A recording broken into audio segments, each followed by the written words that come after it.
Oh, can you? Yes.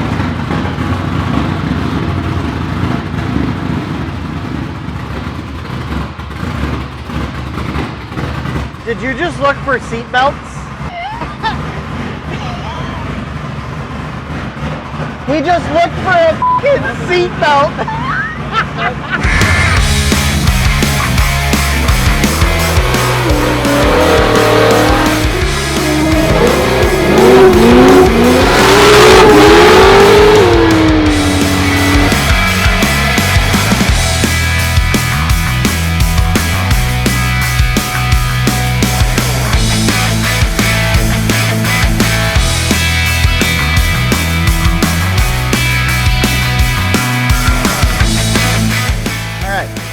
Back on the gray truck, we got a cool little update. So we finally got the shifter. So the guys at Weddle, we got this from them. Loud noises! Today. Now once we get our electric seat slider mounts in, we get the seats in, we can start placing the shifter here. So it'll probably be, it's gonna be a little tall. So we're gonna run it tall, and then we're gonna run the handbrake right next to it. So you have sequential shifter right next to the handbrake, somewhere in the console, kind of tall right here, close to the wheel, easy to get to. So obviously this is different from everything else you've seen us use. So this is a sequential 6-speed from Albin's. This is our top plate that we made. This thing got a fresh rebuild, and then some trophy truck team was selling it. So the customer of ours just went and picked it up. You see it's got a bracket on the back here and a pulley. Everyone always asks what's that's for, and then it's for a secondary alternator. If you're running a lot of lights, a lot of fans, one alternator sometimes isn't enough, or it's just your backup alternator.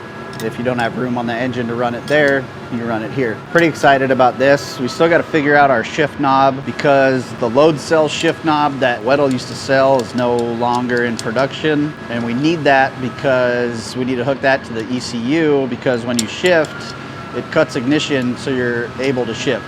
So every time you shift, you're grabbing gears, it cuts the ignition for a second, which allows you to shift. Without that, you would have to remember to let off the throttle every single time. So with that special load cell, you'll be able to just keep it floored, and then it'll cut the ignition.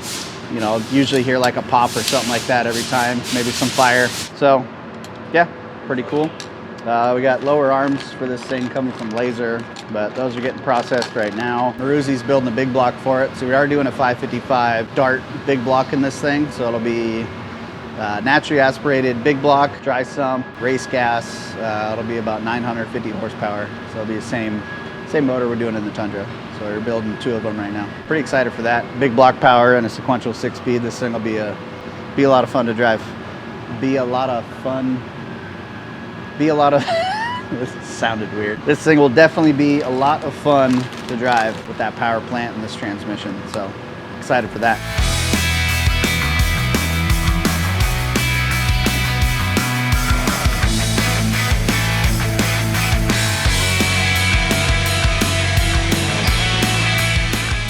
All right, back here on the white truck, you see we got sway bar arms on it with our end links here. So it's an 1.5 inch, 35 spline 300M sway bar, and we just got these arms back from Broach, so it was time to get the sway bars on all these things, make sure everything checks out. Just pulled all the shocks off. We're going to pull these panels off here, and then we're going to start mounting the engine oil coolers up, basically be underneath in this spot back here. Still waiting on hubs, but I think I found a solution for that, and that will involve us making more parts. So stay tuned for that. We'll talk about that later.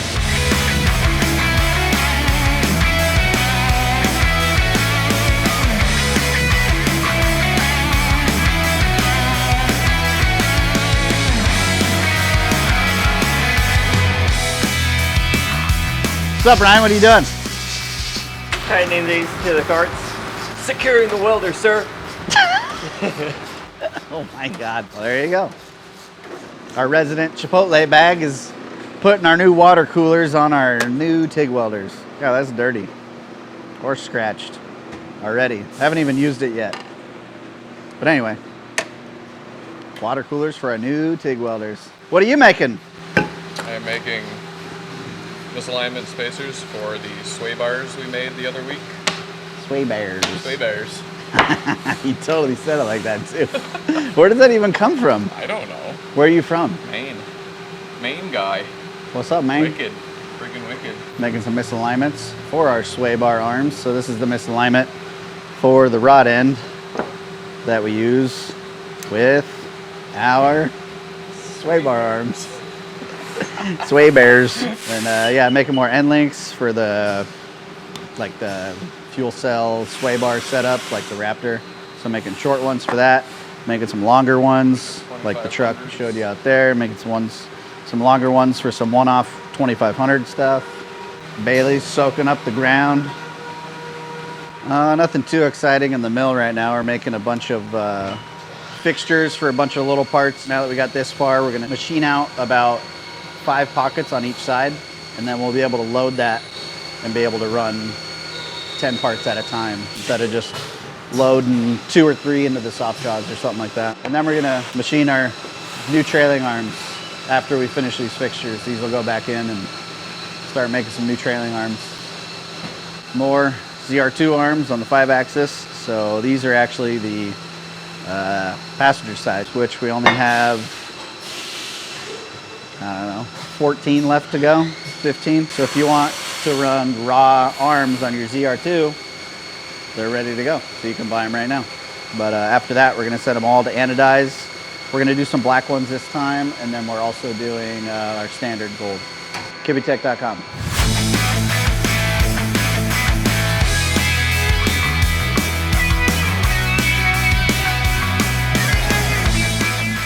All right, back here on the tube chassis truck, couple updates. We got the transmission here ready for it. This is a Turbo 400 in the reed case. So reed case like we do in all the builds. Maximum Off-Road Transmissions built this one for us. We had them set it up to where we were gonna add a 3/16 tail shaft plate. So this is our tail shaft plate that we make. It allows for solid mounting of the rear of the trans. And then it's got their billet tail shaft, and it's got a 1480 size yoke on it. So big U-joints there. You can see the plumbing's a little different than how it usually comes from them. It comes already plumbed and everything, but you know, since all of our builds are plumbed with this style Earl's stuff, I just decided to change it all because this would be the only stuff that wouldn't be plumbed like that on the whole truck. I started out, I did the cooler lines, and then I just decided to redo the rest of it. But you see we got hot and cold for the trans cooler, and that runs into these bulkheads back here. So say in the middle of a race, you're in a pinch and you need to swap a transmission out quickly, and instead of reaching up in here and undoing the fittings off of here and dealing with that, you just undo the fittings here, pull those out of the way, take these bolts out, take your bell housing bolts out, you know, obviously the rest, and then you pull the trans a little easier. And it just, you know, keeps everything packaged nice and tidy up in here in the trans tunnel. This thing's ready for this. We got the tail shaft mounts all tacked in there. The mid plate's not in right now. I just took it out. But basically this thing will be solid mounted front and rear. Engine, we changed plans probably 3 or 4 times on the engine package. So now we're building a 418 LS3, I think with like Frankenstein heads. We're doing a tall intake like the white truck right here. We're doing a daily dry sump like the white truck. So yeah, it'll be a nice little race gas, little LS3 stroker. But should put down 650, 700 at the crank. So that'll be a lot of fun. A couple other small things, obviously the cab's on it. So it's just a shell of what once was a Chevy 1500. So we cut everything out and it basically just slips over.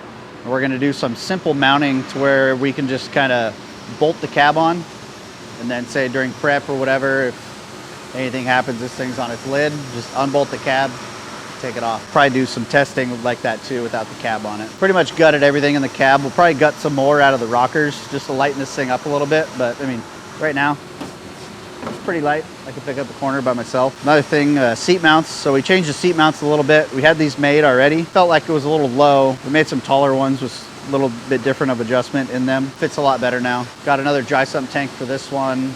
And that'll be mounted up in like the top corner over there. So actually I'll just go grab that right now. So here, another dry sump tank from Era 1 there. So same guy who made the tank for us for that one and the breather on that thing. This will be mounted somewhere up in this area. And then it'll be nice and easy to get to the oil fill. What, Evan? What? Looks good, boss. I like it. Picasso. But anyway, this will be mounted right in this area. And then passenger footwell, there'll be panels here, and then a panel under the bottom, so whoever's sitting shotgun, their feet can still like kind of go under where this was at. But the top will be poking out a little bit like that, so it'll be easy to fill with oil. Good, nice, safe spot to mount this. There'll obviously be panels on the whole front, so it's not going to get beat up with roost or anything. It's a pretty common place to put these. It'll keep the plumbing easy too, because the dry sump, you know, pump and all that will be right there. We'll do the engine oil cooler up front as well, so you don't have to run any engine oil plumbing to the back of the truck. Slowly but surely, she's coming along.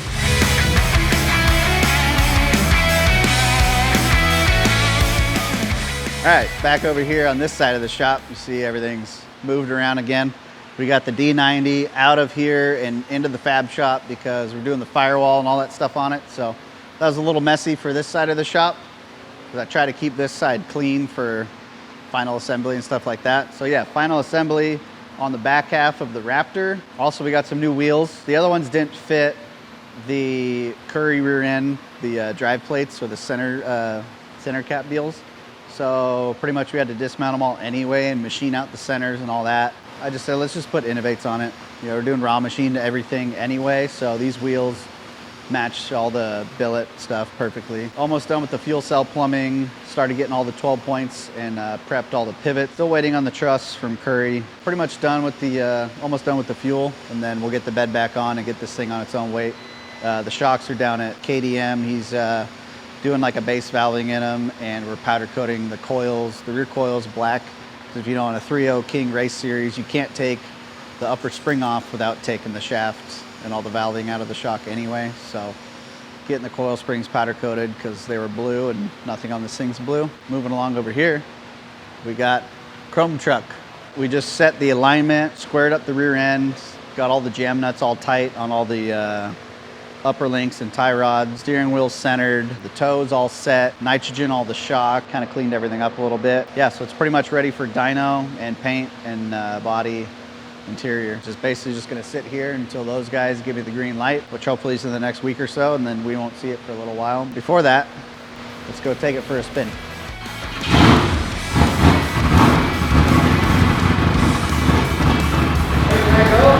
I don't know, can you? Yeah.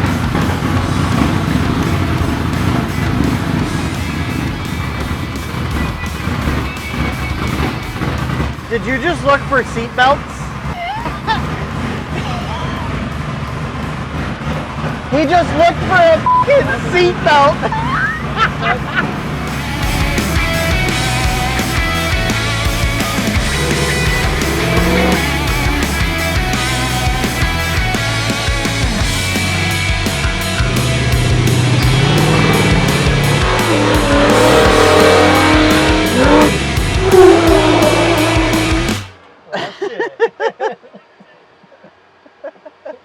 I knew it was gonna stall.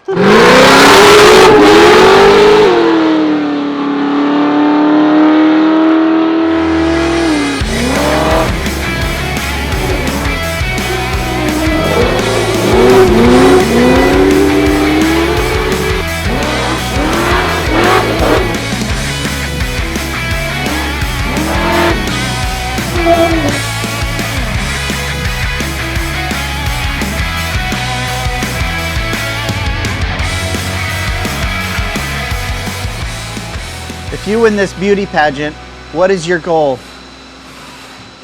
World peace.